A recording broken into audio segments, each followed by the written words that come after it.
एक घर जहाँ प्यार था, हंसी के ठहाके गूंजते थे, वहाँ अब खामोशी थी। नफरत नहीं आई थी, बस ध्यान कहीं और चला गया था। आरव फ़ोन में व्यस्त, माँ पराठा परोस रही है, पापा जल्दी में है, मोबाइल और लैपटॉप बैग लिए निकल रहे हैं। दादी चुपचाप देख रही है। माँ धीरे से, आरव बेटा गरम पराठा खा लो। आरव फ़ोन देखते हुए, हाँ माँ 5 मिनट। पापा जल्दी में कहते हैं, मेरा लैपटॉप चार्जर कहाँ है? माँ चुपचाप चार्जर पकड़ा देती है। पापा बिना देखे, बिना थैंक यू कहे ही निकल जाते हैं। घर में सब अपनी दुनिया में थे, सिवाय एक के, दादी। नाश्ता करके आरव अपने सोफे पे आकर पड़ गया और मोबाइल देखने लगा। दादी मुस्कुराते हुए उसके पास आई, कहती है, बेटा आखिरी बार माँ को कब गले लगाया था? आरव हैरान होकर बोला, गले? अरे दादी, ये भी कोई बड़ी बात है? वो जानती है मैं उससे प्यार करता हूँ।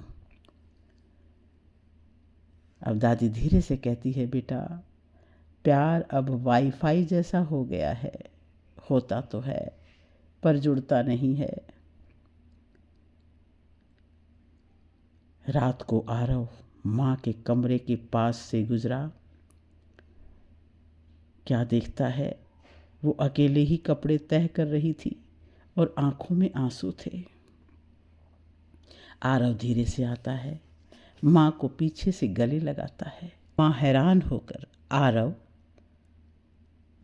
आरव धीरे से, माँ मुझे माफ़ कर दो, मैं भी आपको बहुत मिस करता हूँ। माँ उसे प्यार से गले लगाती है, दोनों की आंखों में आंसू हैं।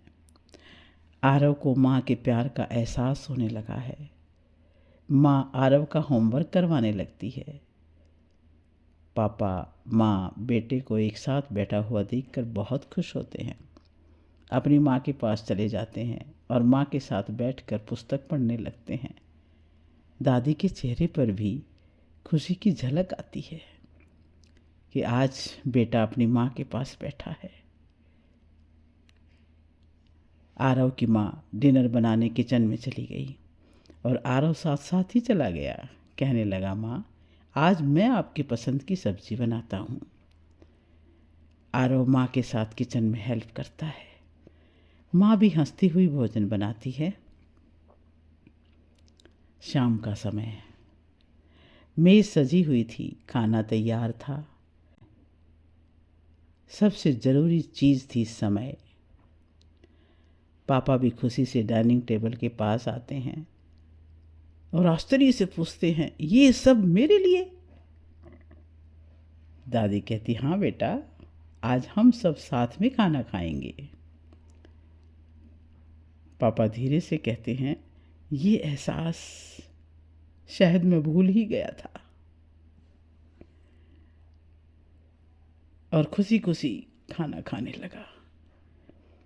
डिनर के बाद सभी पार्क में घूमने चले गए। हंसते हुए ठहाके मारते हुए घर में आए। दादी के चेहरे पर तो आज अलग ही खुशी थी। वो बलाएं लेती है, कहती है, ऐसे ही हंसते रहो मेरे बच्चों।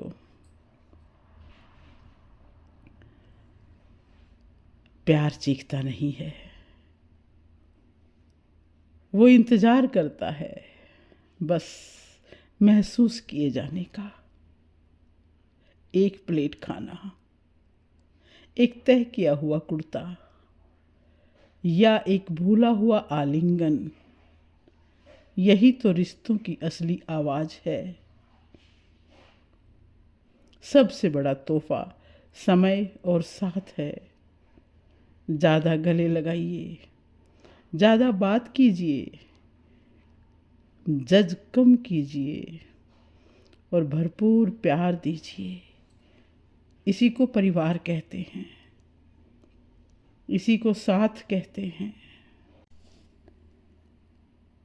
प्यार जताना भी उतना ही ज़रूरी है जितना महसूस करना। अगर इस कहानी ने आपके दिल को छुआ हो तो ये उसे ज़रूर शेयर कीजिए जिसे आप प्यार करते हैं, क्योंकि कभी कभी एक ही पल लगता है अदृश्य धागों को जोड़ने में।